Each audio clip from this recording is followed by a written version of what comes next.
Stone Paxton Music and Life. Welcome to my channel. For all those that are not subscribed to my channel, make sure you hit subscribe, make sure you hit like, and also make sure you hit that bell to get the notifications for all my latest videos. All right, you guys, what's up? Stone Paxton, and I'm back again at you again. This is not a beat breakdown or a beat build or the workout. This is just me talking, music industry talk. As I've been in the music industry now for 40-something years, I love to talk about, things that, and I usually like talking about it on the little podcast I have called The Couch. And maybe I'll add this to that podcast. But I wanted to discuss something that is really important for us to talk about when it comes to the music industry and the Grammys. Now, this year's Grammy, me being a Grammy member, I'll tell you that it was very hard when it came to voting, because I was like, man, these categories are so crazy. You got so many great artists in these categories. And I was like, how do you choose an artist when everybody is so great in these categories? So I was like, you know what? I had to look at the history of each artist, especially in the R&B category, because there was so many great artists in the R&B category. You got Usher, you got Chris Brown, you have a lot of new artists that are in that category. And my thing is, how do you make a decision on an artist that is a great artist, but you got another great artist, but then you have another great artist, and you're trying to make the right decision based on your experience and you seeing this artist career grow, consistency, growth. So I had to say to myself, who has been one of the most consistent male R&B artists? Consistent, outside the box, also dealt with adversities, but deserves to win a Grammy. And my conclusion came to Chris Brown. I'm very excited and happy for Chris Brown. This is well deserved. This is something that was needed for his career. He's worked so hard at accomplishing all the goals that he sets out. I mean, you got to think how he works, man. I don't care what nobody says. Chris Brown's work ethic is beyond what you would expect an artist to do. One thing I like about Chris Brown is he put a recording studio in his home. He understands the dynamic of the business of music. So he makes sure that he cuts albums all the time. Now, before I get deeper into Chris Brown, let me say I would like to congratulate the TBC group, starting with my big brother, Vassal Benford, because they did take home album of the year, R&B album of the year with Chris Brown. That's a huge accomplishment for a company. My big brother Vassal produced that album, him and Molly Mall. So I'd like to congratulate my big brother Vassal Benford and Molly Mall. Also would like to congratulate some of the other members of the TBC group, which is Neil Zamil, Ron Spalding, and Ronald LeBeau. That is the TBC group team. As well, I'd like to thank my big brother for making me a part of the TBC group, the company. And I'd like to congratulate the whole company, because winning a Grammy is a huge, huge accomplishment. And I'm happy that I'm part of the team that's part of that win. So I had to get on here and do a special congratulations to Chris Brown and to the TBC group, my big brother Vassal, Neil, Ron, and Ronald, and Molly Mall, to say congratulations. Brother Chris, you did it. You earned it. You worked hard for that and more. And it doesn't matter when we're dealing with the music industry. You know, this business is about music. People on YouTube that don't understand the dynamic of the music industry, you have to understand that there's so much that goes into just trying to be an artist alone. and to create music, to sit here and create consistently great material, consistently, the spirit of writing, the spirit of arranging, the spirit of just wanting to be in the studio and cut records. These are the things that are not easy to do, because one thing about being an artist and me being an artist, understanding this dynamic is, if you're going through a tough time, it's hard to write records. But then again, a lot of times, tough times actually fuel some of the greatest records. Some of my best records were written during highest level of stress or duress or relationship situations that I went through, or life situations. I seem to write some of my best records under pressure, right? So for Chris Brown to do what he has done, and this should have, I mean, Chris Brown should be getting a Grammy every year. These are my thoughts. Like, you know, we all have our personal lives, so we're not going to get into that. But minus our personal lives, if we have put in the work, and you put in that work, and you have paid your dues, and at this point, I consider Chris Brown a legend. He has earned the right to be called a legend. He has earned the right to have a Grammy win on every album he drops, because the boy works.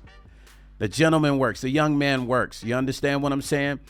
So I am happy for Chris Brown. I'm proud to say that I am part of the TBC group who were part of producing that record with Chris Brown, the 1111.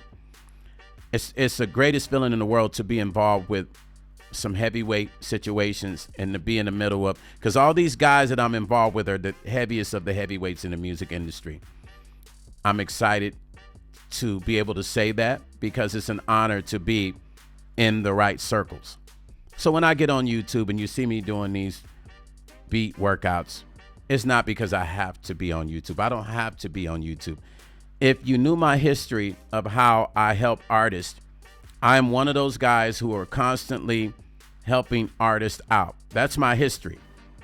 I mean, my history is me producing a lot of artists, helping artists. Neo was one of my artists. There's a Mexican group from Vegas called Clica One. And I can just name a list of artists that I've gotten record deals back in the day. You understand what I'm saying? And then most of my relationships are with nothing but major label artists. Now, does that mean anything? Not necessarily. It might not mean anything to anybody. But when you understand the dynamic of being around artists that have established and accomplished a certain level in their music career, you understand that they don't put themselves around everybody. So if you're privy to be in the company of artists that are still making way in the music industry, still trending and treading in the music industry, you have accomplished a lot as a person, because they're careful about the people they put around themselves. So just so you know, when you see me on here, I'm not just a YouTuber who just doing some beats or whatever on YouTube. I'm not. My life and my career is bigger than just me sitting on YouTube. I love YouTube because I like sharing my knowledge, and I like people seeing that guys that are older, and I always emphasize, you know, I've always emphasized my age and OGs. I like to show guys that, hey man, we can be an OG and still do what we're doing. My big brother, Vassal Benford, is a prime example. If you go look up and Google Vassal Benford, you'll see he's a heavyweight. He's produced Jade. He's produced everybody, but he's still in the game. He's still producing a lot of younger artists. And he's got one of the most successful companies, entertainment companies in the world. He's doing film. They just did the Kiss movie. They're going to be doing the BB King movie. And they're involved with the whole franchise of the 50 Cent, involved with 50 Cent with the film stuff and the BMF, and some other stuff that 50 Cent, no, Power, excuse me, with the Power show with that. They're involved with that on the executive side. So my big brother, Vassal Benford, is a heavyweight in the game. I'm involved and have conversations with people that are at the top of the totem pole, not at the bottom. I say that I'm honored to be able to get phone calls from people of that caliber. I'm happy to know that I'm involved with that, because I know that that allows me to be able to continue to help people in the future. As things happen for me, I'm able to turn around and help other artists and people that are trying to do this. You see, when I get on YouTube, I'm not capping. I'm not here pretending to be somebody, and I'm not trying to outdo anybody, because I don't need to do that. I never have to do that. You understand what I'm saying? I've already made my way. My foundation is laid. I'm not trying to make it in the music industry. I'm already in the industry. I paved the way. I made a name for myself. I got albums out that sell, that chart, and I do well. And I tour overseas, drop my records, go overseas, tour. My records sell well in Japan, London, and here in the U.S. too as well. People buy my records. But music is all I do for a living. Producing, business meetings. I'm the CEO of Brand Artist Coalition, distribution. I'm involved in the music industry on a high level. But I also, if you met me out somewhere, you would not know that, because I carry myself in a very humble spirit, in a humble way. So to be involved with this Grammy win with Chris Brown and be a part of the team that was part of the production is a huge, huge accomplishment for the team. And once again, I'm happy to be involved with the team and be a part of the team. And I am happy for Chris Brown. I'm happy for, once again, my big brother, Vassal Benford, Molly Mall, and the TBC group. This is huge, you guys. The Grammys is the Heisman Trophy. It's the, it's that World Cup for artists, you know what I mean? And Chris Brown has earned it. I don't really see many people talking about it, which kind of pisses me off. When somebody works so hard, they deserve to be rewarded, and they deserve to be celebrated for their win. And Chris, listen, this is your celebration. This is your win, brother. We are proud of you, the TBC group, Sal and Neil and Ron and Ronald. Everybody's proud of you. Molly Mall, the whole team. This is a great win for you, brother. Keep it going. Don't stop. There are going to be many more to come. I voted for Chris. I ain't gonna lie. I'm not just because I'm a part of the TBC group. It's because Chris deserved the win. So I made sure that I voted for Chris as well. And he's gonna keep bringing you great music. Usher's great.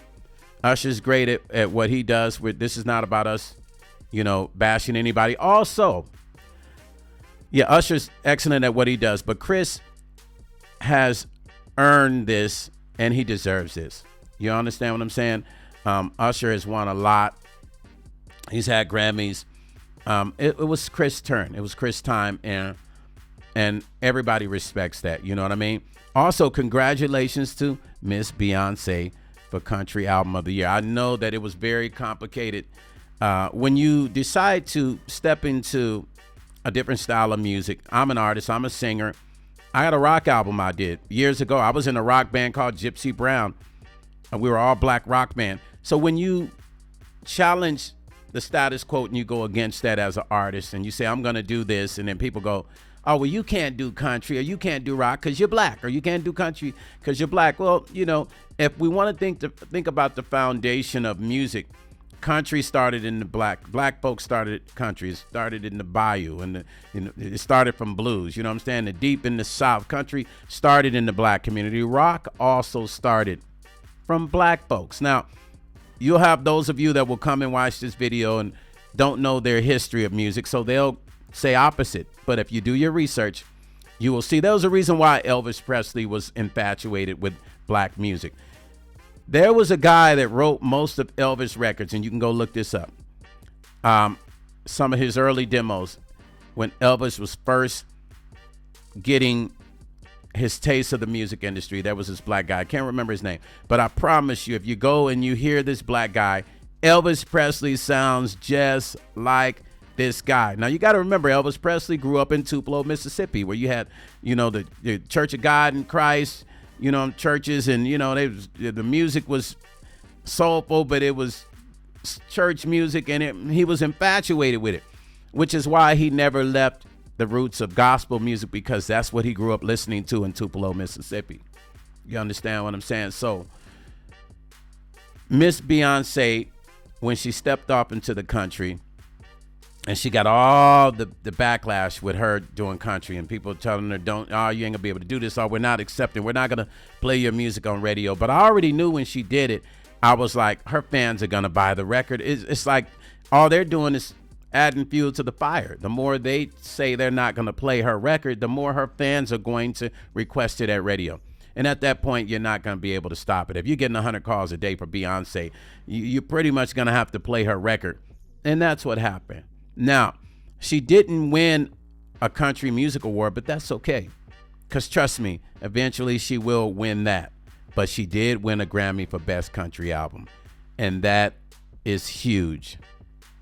Congratulations to Beyonce, because she went against the grain. She's not the first black artist to do country. Charlie Pride was the first black male artist to do country. She wasn't, so she's not the first black person. So I don't understand why a lot of the country, the Nashville community was in an uproar about Beyonce doing country when she's not the first to do country. I think it's because it was Beyonce, and they were just bothered because I think they knew she was going to come in. And once she comes in, it opens the floodgate for other black artists coming in doing country. And I think the country and the Nashville community kind of got scared at the floodgates opening. And all of a sudden, here's going to be a flood of all black artists doing country.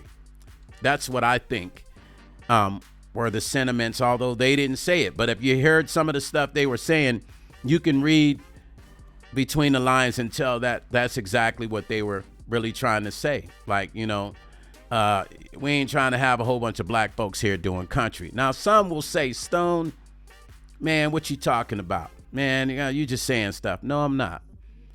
Go back and listen to how they were talking about Beyonce. To me, it seems like a lot of the Nashville community, and the country community, they were really scared that if they open the floodgates and they give her that acceptance, then here comes 30, 40 other black artists doing country. And then before you know it, country is black. That's my opinion. And I'm sticking with it because I know that is the real truth, right? So she has accomplished something that the young generation these days can only imagine. My hat's off to Beyonce as well, because she has showed that consistency. Now, what does Beyonce and Chris Brown have in common? The consistency. This is how I've won as an artist. Like, I stay consistent. Even though you see me on here doing this, chopping up beats and all that, or making tracks, I still am working on my album. And believe me when I tell you, when I drop albums, my records are nice. They're not mediocre. My work is very nice. I'm not tooting my own horn. You can go Spotify, you can go to iTunes, put in Stone Paxton, and I dare you to listen to any of my music. And you tell me if my music is not of high quality, not just music production, not just mixing, but lyrical content and the storylines, because I write stories. You know what I mean? And vocal arrangements and harmonies. That's all me. Everything on there I do. But my level of work ethic is very, very intense. I drop albums, I drop singles. They chart overseas. As soon as I drop a single, it's in the top 5 in the UK soul charts, top 5. And then eventually it breaks into iTunes top 100. And then we're headed towards Billboard. It depends on how it works its way into iTunes top 100. But my work ethic is the thing. My work ethic is the thing that nobody will ever be able to take that away from me. And the reason why I don't worry about other artists, nobody's going to work like Stone Paxton. The way I work is intense. That's why I don't worry about competition. That's why Beyonce doesn't worry about competition. This is why Chris Brown does not worry about competition. When you work at that level, there is no competition. You're only competing against yourself. When you work at intense and massive levels of consistency, the only competition is you. You are your only competition. Then you're kind of outdoing yourself. Then you're kind of like, wait a minute, let me see if I am going to drop this single at the same time I dropped that one last year. Let me see if I'm going to be done with this album in time. So then the challenge is more so you challenging yourself and you competing with yourself in your timelines and your delivery. But outside of that, there's no competition, because once again, you're a competition. You understand? So what Beyonce and Chris Brown has in common is their intense level of work. Usher also is intense with his consistency. And this is why you see these three artists constantly in the limelight of music, because they give their fan base so much music to listen to. Here, the thing about Beyonce I like is, listen, she just won this Grammy. She's already getting ready. Now she says she's announced her tour. How smart. Wait for the Grammy, announce your tour. She's already in the process of getting ready to work on another record again. So I was laughing. I was talking to my friend who writes a lot of records for Beyonce. Her name is Juanita Wynn. And then my partner, Rufus Black, he's written Jumpin' for her. But Juanita's written a lot of records on her last album, and so did Rufus. So we were talking, and I made a joke about Beyonce. I said, man, she is not letting nobody get a chance to do nothing. Listen, she is not giving no female artist a chance to get no traction. But that is the name of the game. Listen, it's called stronghold.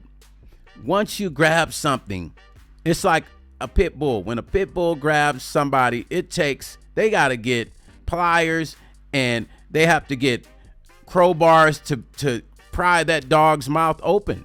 Because once he grabs and gets a stronghold, he's not letting go. Beyonce has grabbed with a stronghold. And let me tell you something. The only way any female artist in that genre, in that style of music, is going to be able to compete at that level is they got to work as harder than she is. And I just don't see many females working as hard as she is. I don't see many male R&B artists working as hard as Chris Brown. I'm just going to keep it 100. I don't see many male artists willing to work as hard as Usher. Okay? So when you have the dynamic of artists like this who work very, very hard, and even you got these old school artists, you know what I'm saying, like Kool and the Gang, and you got the Rolling Stones, and these guys are on tour. When I get Kool and the Gang scheduled, because those are really good friends of mine, right? So when Amir from Kool and the Gang sends me their schedule, Kool and the Gang is booked the whole year. Now you got to remember, these guys are in their 70s, 60s, and they're touring every single day. George Clinton, well, now George's kids have taken over the band, but still George still tours. You're not going to be able to compete with that level of consistency unless you are that consistent. Now, I'm not talking about playing and performing people's music. I'm talking about original music and touring on your original work and having that consistency to keep creating that original work. It's not easy. I know, because I do it. So hats off to Beyonce, Chris Brown, and Usher for their consistency. And artists, any artist watching this, listen, if you want to make a mark in your own music history and in music history in general, you are only competing with yourself. Now, there's some people that will say, well, no, you're competing with everybody in the industry. That's kind of a sort of fact. But unless you're affecting the charts in a way to where now you're competing with Usher, you're only competing with yourself. And even once you do that, you're still competing with yourself. But it's consistency. If you can learn to be consistent, the success comes. But most artists are not consistent. You understand what I'm saying? So this is why I preach about the MPC. If you look in my earlier videos, and I have a point in saying what I'm saying, I always talked about the MPC and what's the purpose. Everybody on here talking crap about this don't work, that don't work, but I don't see nobody dropping records. And so I'm going to say that again.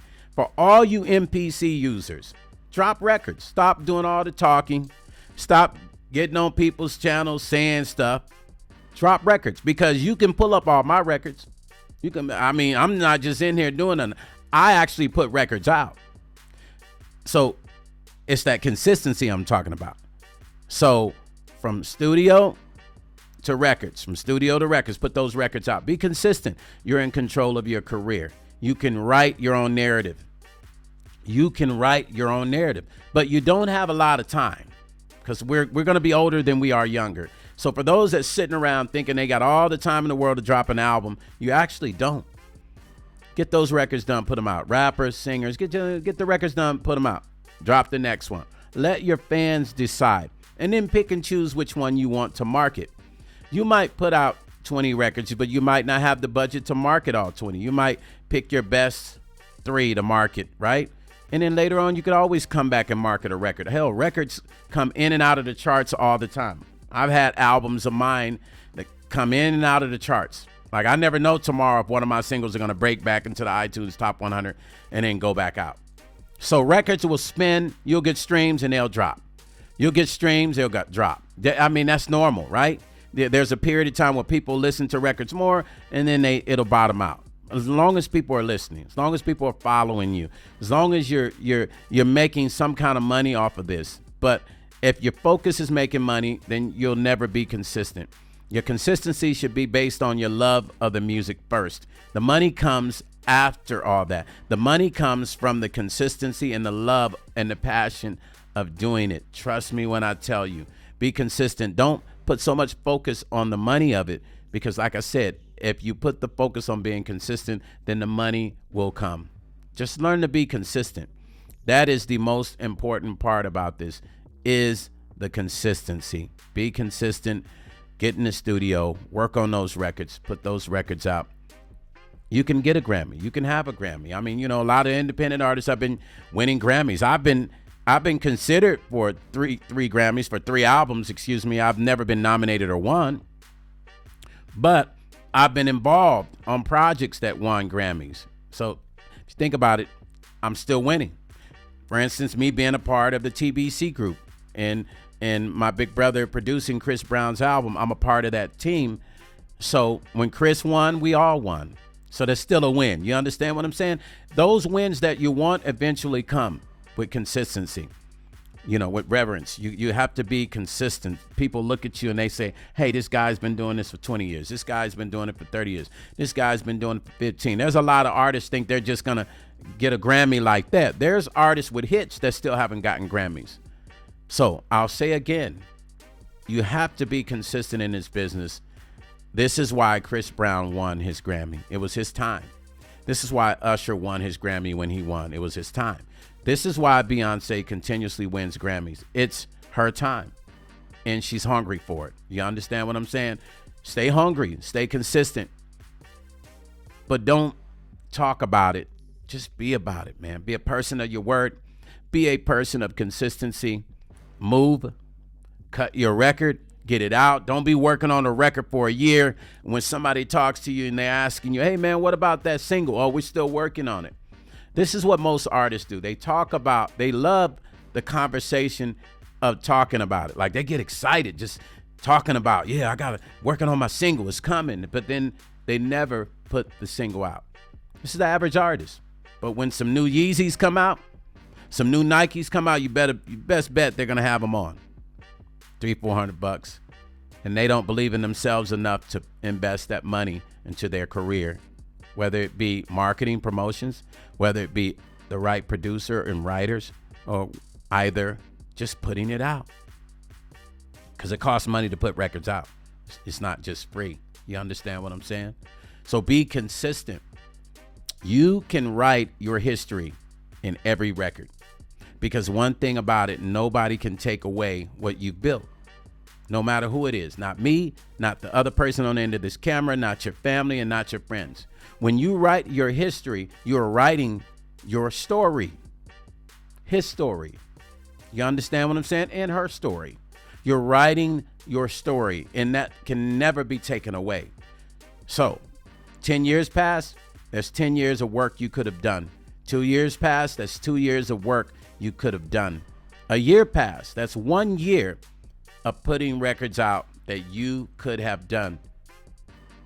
Every moment in the music industry is vital. Every minute and every day of your life is vital because you are writing your history. So if you really want to be successful in the music industry, you can have the smallest amounts of success and still be cool. All you got to sell is 1,000 records every album, and you can live off of that.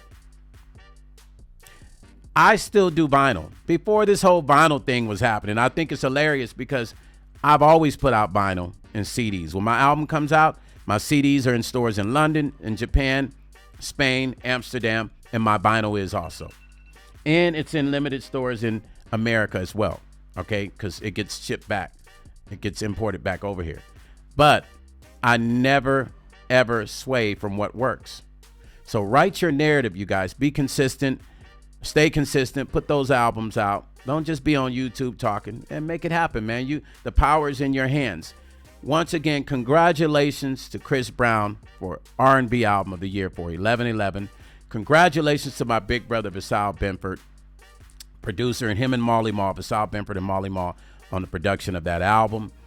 And anybody else involved with that album on the engineering side. Congratulations to the TBC Group team, my big brother, Vassal. I can't forget the fellas' names, because if I do, boy, it's not going to be too cool. So, sorry. Ronald, Neil Zamil, Ronald Spalding, and Ronald LeBeau. My apologies, gentlemen, if you're watching. And my big brother, Vassal Benford, the TBC Group, and myself being a part of the company. Thank you guys for watching this. Listen, go to Chris Brown's TikTok. Go to his Instagram. And congratulate him, you guys. Congratulate him on his Grammy win.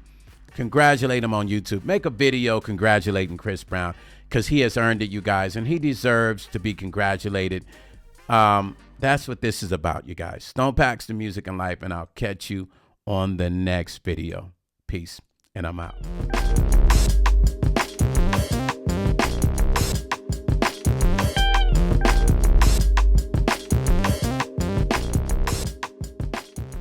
Stone Paxton Music and Life.